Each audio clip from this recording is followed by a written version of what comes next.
My name is Tanzey, and I am a graduate student at West Virginia University, and I am currently in my final semester of student teaching. And I have been doing some really interesting and fun different styles of teaching with my students in both the high school and middle school in the English classroom. One thing that I always try to include is what's called place-based education, and that's where I use the surrounding community and I use the area in a teachable way where I can maybe give my students an assignment to make them discover more about Morgantown or more about their neighborhood, and it's a great way to really connect the students to the community. Two of the hardest things were both showing my students the disenfranchisement and the poverty in West Virginia. Even though they live around it and they experience it, they don't see it as something that is a unique problem in West Virginia, even though it is. And it was also, there were a few kids that were very resistant to learning about places like Canadian Valley or Blennerhassett Island. They didn't really care about some of the places in West Virginia as much as their classmates did. I always had to find creative ways to reintroduce topics, and one of the best things was using media. So I was able to use documentary footage, and we were able to analyze a documentary called Children of the Mountains and talk about how Appalachians are often the subject of documentaries that are being done in a sentimental or sentimentality sort of way, where they really play up the barefooted children. And my kids got offended. They're like, hey, wait, we're children of the mountains and we wear shoes. I've noticed that I'm able to connect with students. Talking about their home is very easy, so I'm able to connect with them in a way that I wouldn't get to if we were just doing a book report on something.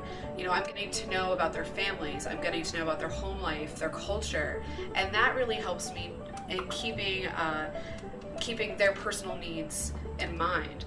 I think one of the best things about place-based education is that I'm able to make the topic broad enough where my students can really pick and choose and they can explore their environment. The way that you write the best, the way that you can really put your heart and soul, is you have to know every single thing and every detail about the place and the people. If I want my students to be really good at writing, they also need to write what they know. And the best place to start is home, and to start writing about the area, the parks, the forests, the trees, the mountains. That's what they see every day, and it's really worked. For instance, I gave my high school sophomores an assignment where they had to do a 5-page research paper, you know, the dreaded research paper, and I made it where they had to pick a topic that was related to West Virginia.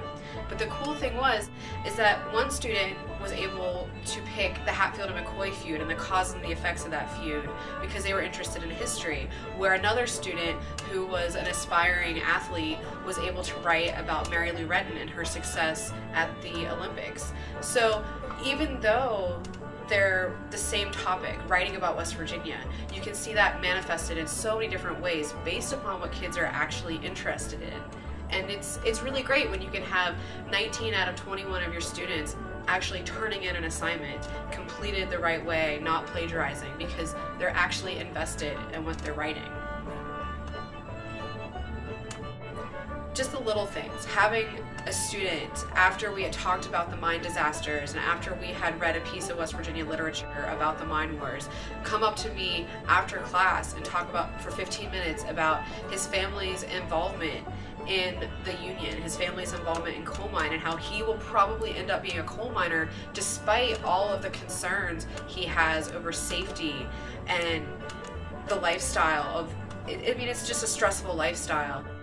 So when he was coming up to me to talk, and it was so meaningful because he knows that might be his future, but I was able to open it up and talk about it in a real way, and no one had done that for him in school yet, and it was really rewarding. And at the same time, it was kind of sad for me because this kid was a really great student, and I was hoping he would go on to college, but he has hopes of going for an industrial job, and I think that is also just a reflection of teaching in West Virginia.